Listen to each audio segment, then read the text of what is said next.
ករណីនេះក៏យើងបានវិភាសាគ្នាដែរយើងថាដោយសារវាយប់ពេកយើងថាចាំមើលស្អែកយើងនឹងពិភាក្សាផ្លូវច្បាប់ជាមួយនឹងអ្នកច្បាប់នៅអូស្ត្រាលីណាជាពិសេសបងប្អូនខ្មែរយើងដែលគាត់យល់ច្បាប់នៅហ្នឹងយើងគិតថាតើយើងគួរតែ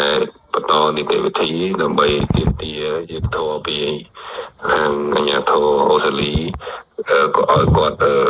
រកខុសត្រូវដាក់ទណ្ឌកម្មទៅលើអ្នកបង្កហេតុអញ្ចឹងណាបាទសរុបរួមមកវិញខ្ញុំគិតថាព្រឹត្តិការណ៍ថ្ងៃនេះគឺយើងអត់មាន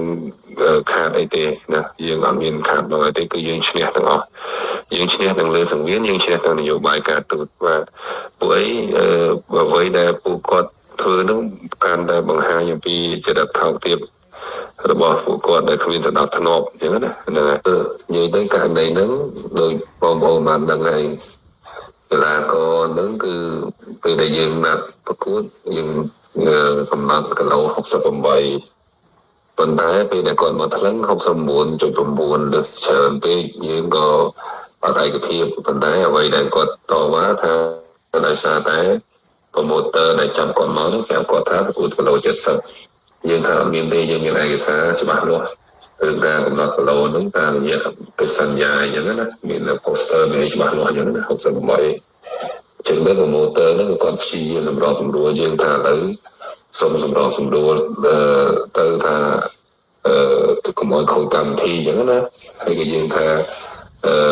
ឥឡូវអូខេសម្របសម្រួលបានគឺថ្ងៃប្រកួតថ្លឹងភាសាទៀត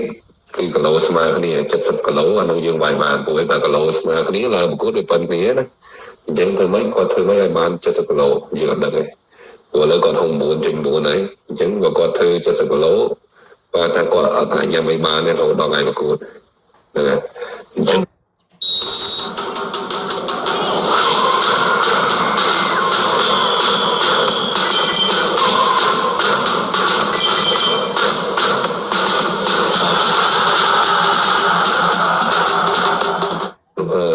ក្នុងដំណើរគាត់ឯកភាពដែរគាត់ថាអីមកខ្ញុំបើសិនតែ70ឬក៏រហូតដល់70កន្លះខ្ញុំវាយដែរខ្ញុំសុខចិត្តឲ្យតែវាធ្វើបាន70កន្លះណាមកដល់ថ្ងៃប្រកួតគាត់អត់ព្រមថ្លឹងមកគាត់ថាយើងយកជីងគាត់ថ្លឹងហើយថាឥឡូវចង់វាយថ្លឹងជីងឲ្យ70គីឡូព្រោះយើងក៏70គីឡូដែរក្នុងដំណើរគាត់ថាគាត់67ដល់ថ្ងៃវាយគាត់ហូប3គីឡូទៅឡើង70អញ្ចឹងបើ70ដូចគ្នាយើងឯកភាពវាយគឺយុទ្ធធនណាដោយសារគីឡូប៉ុណ្នេះអញ្ចឹងណាព្រោះយើងមិនចង់ឲ្យខូចកម្មវិធីទេបាទអញ្ចឹងក៏ព្រមថ្លឹងក៏យើងអត់ព្រមវាយដែរប៉ុន្តែបញ្ហាសំខាន់គឺកីឡាករនោះគាត់មាន fan របស់គាត់មួយចំនួនដែលទិញសម្បត្តិចូលមើលអញ្ចឹងណាអញ្ចឹងបើកម្មវិធីនឹងអត់ប្រកួតវាអាចធ្វើឲ្យ fan គាត់នឹងឡាំប៉ាអញ្ចឹងណាអញ្ចឹងក៏យើងសូមស្នើសុំទៅលើកទៅកម្មវិធីចុងក្រោយដើម្បីកម្មវិធីនឹងដំណើរការទៅចប់ខ្ញុំសង្ឃថាសូមយកគូឡុងសំណាងនឹងដល់ចុងក្រោយបានថាចុងក្រោយពេលតែគាត់ធ្វើកលោអត់បានគឺយើងអត់ប្រកួតហើយចប់ប្រទេសមកប៉ុន្តែដល់ពេលសម្បត្តិប្រកួតចប់ភ្លាមគាត់សុំឡើងទៅប្រកួតហ្មងគាត់ព្រមអូទៅចុងក្រោយឡុងសំណាងទៅគូទី2ផងណាតែគូទី2បន្ទាប់ពីទូចចាំតែយើងរុញទៅក្រោយថាសូមទៅប្រកួតក្រោយគេព្រោះយើងទៅឲ្យនៅចុងគេដើម្បីថ្លឹងគីឡូអញ្ចឹងណាតែគាត់ព្រមថ្លឹងគីឡូតែម្ដងចឹងសរុបមកគឺយើងក៏មិនព្រមឲ្យគាត់ចង់ដើរខ្សែលើបាទគាត់ធ្វើគីឡូអត់បានហើយគាត់ចង់វាយដោយសារគាត់ឃើញមកទូមជាតិគាត់មួយស្លុបបោះបច្ចុប្បន្នហើយអញ្ចឹងគាត់ដូចថាតែចង់ប្រកួតដើម្បីឈ្នះយើងណាបាទប៉ុន្តែដោយសារយើងអត់ព្រមប្រកួតយើងថាប៉ុន្តែអាចធ្វើគីឡូបើសិនជា fair យើងព្រមប្រកួតយើងអត់ខ្លាចប្រកួតទេព្រោះឲ្យទៅគីឡូប៉ុនគ្នាណាក្នុងនាមកីឡាគីឡូប៉ុននេះគឺយើងប្រកួតណាតែគីឡូនៃឯងធំជាងយើងឲ្យយើងទៅចាញ់ព្រៀបទៅប្រកួតគឺយើងអាចខាតអត់ប្រកួតទេណាអញ្ចឹងក៏មានកីឡាករនឹងឡើងទៅគាត់ដូចថាចង់បង្ហាញអាការៈមិនពេញចិត្តដែលយើងមិនព្រមប្រកួតណាបាទហើយខាងក្រមនេះក៏មានបងប្អូនខ្មែរយើងនៅអូស្ត្រាលីមួយចំនួនហើយនឹងក៏បានប៉ះពាក្យប៉ះសម្ដីជាមួយខាងអ្នកឲ្យតឹងអីរបស់គាត់អញ្ចឹងណាហ្នឹងហើយអញ្ចឹងក៏មានការរុញច្រាននេះទៅវិញទៅមកទៅក៏កើតឡើងទៅជាប ការបន្ទុះសារាយមកសន្ទុះតិចទៅណាបាទជាមិនយូរទេបាទជា4-5នាទីក៏មានប៉ូលីសមានអីមកបំបែកអញ្ចឹងទៅបាទចាហើយក៏យើងសម្រួលគ្នាហើយយើងបន្តការប្រកួតនេះទៅវិញបន្តទៅទៀតអញ្ចឹងណាបាទចាបងក្រោយពីការប្រើប្រាស់អំពើហិង្សាដោយជាក់ស្ដែងតែម្ដងដែលយើងបានឃើញថាកីឡាកររូបនឹងបានប្រើប្រាស់ហិង្សាទៅលើលោកគ្រូពេជ្រសុផាន់និងខ្មែរយើងមួយចំនួនណាតើខ្មែរយើងនៅទីនោះដែរទីជនរងគ្រោះហើយនឹងក្នុងនាមបងជាថ្នាក់ដឹកនាំតើបងនឹងធ្វើពាក្យបណ្ដឹងឬក៏កំណត់ពូតឡាមួយពាក់ព័ន្ធជាមួយនឹងករណីនេះដែរទេបងចាករណីនេះក៏យើងបានវិភាគសាគ្នាដែរយើងថាដោយសារវាយប់ពេកយើងថាចាំមើលស្អែកយើងនឹងវិភាគសាផ្លូវច្បាប់ជាមួយនឹងអ្នកច្បាប់នៅអូស្ត្រាលីណាជាពិសេសបងប្អូនខ្មែរយើងដែលគាត់យល់ច្បាប់នៅហ្នឹងយើងគិតថាតើយើងគួរតែបន្តនីតិវិធីដើម្បីទាមទារយុត្តិធម៌ពីខាងអាជ្ញាធរអូស្ត្រាលីក៏ឲ្យគាត់រកខុសរកត្រូវដាក់ទណ្ឌកម្មទៅលើអ្នកបង្កហេតុអញ្ចឹងណាបាទប៉ុន្តែបើយើងនិយាយពីករណីដែលថាយើងរងគ្រោះយើងបានសួរនាំមកឲ្យបងប្អូនយើងគឺម្នាក់សិតតែមិនមានទទួលនៅរបួសអីធ្ងន់ធ្ងរទៅដែរបើមើលរូបភាពយឺតមកគឺគាត់គេវាយម្ដាយមែនអញ្ចឹងរូបភាពហ្នឹងវាច្បាស់ណាស់បើយើងអាចយកទៅប្រឹងម្ដងអាជ្ញាធរគេទទួលពាក្យបណ្ដឹងហើយអញ្ចឹងណាប៉ុន្តែស៊ីសងទៅលើយើងឯងបើយើងចង់រកខុសរកត្រូវអានឹងយើងទៅអាជ្ញាធរហើយយើងនឹងប្រឹក្សាផ្លូវច្បាប់ជាមួយនឹងបងប្អូនខ្មែរយើងនៅនេះសិនស្អែកណាហ្នឹងហើយមួយទៀតក៏យើងនឹងជួយដំណឹងទៅខាងទូតយើងដើម្បីធ្វើកំណត់ទូតមួយដែរប៉ុន្តែសរុបរួមមកវិញខ្ញុំគិតថាព្រឹត្តិការណ៍ថ្ងៃនេះគឺយើងអត់មានខាតអីទេណាយើងអត់មានខាតដល់អីទេគឺយើងឈ្នះទាំងអស់យើងឈ្នះទាំងលើសង្វៀនយើងឈ្នះទាំងនយោបាយការទូតបាទព្រោះអីអ្វីដែលពួកគាត់ធ្វើនឹងកាន់តែបង្ហាញអំពីចរិតថោកទាបរបស់ពួកគាត់ដែលគ្មានសណ្ដាប់ធ្នាប់អញ្ចឹងណាដែលលួចវាយគេបាទនេះគេមិនចរិតអ្នកថ្លៃថ្នូរទេអញ្ចឹងក្នុងនាមយើងនយោបាយការទូតគឺយើងឈ្នះបើថាពិភពលោកនឹងមើលមកជនជាតិមួយហ្នឹងថាជាជនជាតិយ៉ាងម៉េចគេដឹងហើយអញ្ចឹងការគ្រប់គ្រងនៅប្រទេសអូស្ត្រាលីទោះបីជាពីមុនមានការគ្រប់គ្រងខាងតែលេខ2នឹងក៏ដោយប៉ុន្តែខ្ញុំជឿជាក់ថាទិញនងគេនឹងងាកមកគ្រប់គ្រងយើងឥឡូវនេះយប់មិញតាមរយៈការប្រកួតហ្នឹងគេគ្រប់គ្រងយើងច្រើនមែនទែនបងប្អូនកីឡាករយើងចុះមកបរទេសសុំថតសុំអីហើយគេលើកទឹកចិត្តរបស់យើងបាទពួកគេដឹងអ្វីខុសអ្វីត្រូវអ្នកណាដែលបង្កហេតុគេដឹងទាំងអស់អញ្ចឹងណាអញ្ចឹងជារូបភាពយើងអត់ចង់ខុសទេឲ្យគេខុសម្នាក់ឯងទៅណាយើងធ្វើតែរឿងត្រឹមត្រូវក្នុងនាមខ្ញុំយើងដឹងដល់មកអ្វីដែលត្រឹមត្រូវយើងធ្វើនៅអ្វីដែលយុត្តិធម៌យើងធ្វើយើងក្នុងនាមកីឡាគឺយើងអត់ទៅហើយទេព្រោះកម្មវិធីហ្នឹងមិនមែនថាយើងមករៀបចំម្នាក់ឯងទេយើងមិនអាចរៀបចំកម្មវិធីនៅទឹកដីគេដោយខ្លួនឯងបានទេការសុំច្បាប់ត្រូវតែមានអាជ្ញាប័ណ្ណត្រូវតែជាជនជាតិអូស្ត្រាលីបានគេមានអាជ្ញាប័ណ្ណត្រូវតែគេជាអ្នកចាប់គូយើងមិនស្គាល់កីឡាករនៅនេះអញ្ចឹងណាអញ្ចឹងយើងសហការមួយភាគីអូស្ត្រាលីក្នុងការរៀបចំព្រឹត្តិការណ៍ហ្នឹងអញ្ចឹងភាគីអូស្ត្រាលីគេយើងដាក់កីឡាករ3នាក់ទៅគេដាក់កីឡាករ3នាក់មកណាយើងចាប់គ្នាទៅវិញទៅមកអញ្ចឹងមកគេចាប់ដាក់កីឡាករណាក៏យើងប្រកួតដែរសំខាន់គីឡូស្មើគ្នា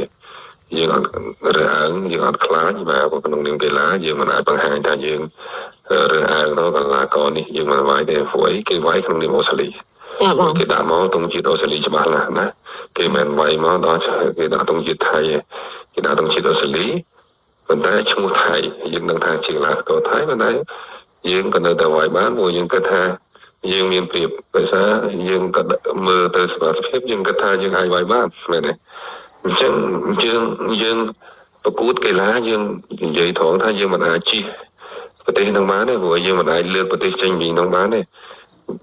កីឡាអីគេថាជួបគ្នាដែរនៅក្នុងតំបន់ណាបាល់ទាត់បាល់ទះបាល់បោះបាល់ស្អីគឺយើងអាចជិះពីបានទេព្រោះយើងនៅក្នុងសហគមន៍អាស៊ានតែមួយណាយើងអាចលើកប្រទេសចេញពីនឹងបានទេអញ្ចឹងជាមួយបច្ចាមិត្តមួយនេះគឺយើងអាចកិច្ចការបានយើងត្រូវតែប្រកួតជាមួយគាត់ក្នុងប្រភេទកីឡាក៏ដោយប៉ុន្តែយើងត្រូវតែប្រកួតឲ្យមានជ័យជំនះទៅលើពួកគាត់បាទថាយើងត្រូវតែ ប្រកួតដោយយុទ្ធធម៌ប្រកួតដោយភាពត្រឹមត្រូវណាព្រោះយើងត្រូវតែប្រកួតហើយយើងមិនអាចគេចវេះបានទេប៉ុន្តែបើសិនឲ្យយើងទៅហៅគាត់មកប្រកួតនៅស្រុកយើងមកយកលុយយើងអត់ធ្វើដាច់ខាតព្រោះអីយើងមិនបំរើសេដ្ឋកិច្ចទៅប្រចាំមកទេនិយាយអញ្ចឹងណាបើយើងហៅគាត់មកប្រកួតយើងឲ្យតម្លៃខ្លួនទៅគាត់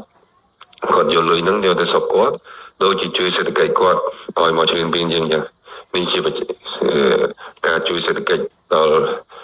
ការគ្រប់គ្រងដល់ប្រចាំមិត្តយើងអត់ធ្វើទេតែនៅក្រៅប្រទេសបាទអ្នកអូស្ត្រាលីគេអ្នកចាប់ជាមួយអ្នកណាគឺយើងប្រកួតពួកអីយើងមិនឲ្យតម្លៃខ្លួនទេបាទយើងឲ្យតម្លៃខ្លួនកីឡាកររបស់យើងនាំកីឡាករយើងមកអ្វីដែលយើងចេញកម្មវិធីនេះគឺយើងសូមស្នើសុំ sponsor របស់យើងដើម្បីដឹកនាំកីឡាករមកប្រកួតតម្លៃខ្លួនកីឡាករយើងតម្លៃសេវាយន្តហោះស្នាមនៅហូបចុកគឺខាង sponsor យើងចេញការដោះដូរវិញគឺការដាក់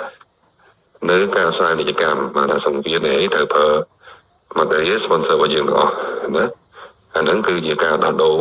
ទាក់ទងនឹងការរ៉ាប់រងនៅការចំណាយរបស់យើងប៉ុន្តែភាគីអូស្ត្រាលីការចំណាយផ្សេងទៀតគឺជារបស់គេយើងអត់មានតែរ៉ាប់រងខាងគេទេអាហ្នឹងគឺជាការសហការ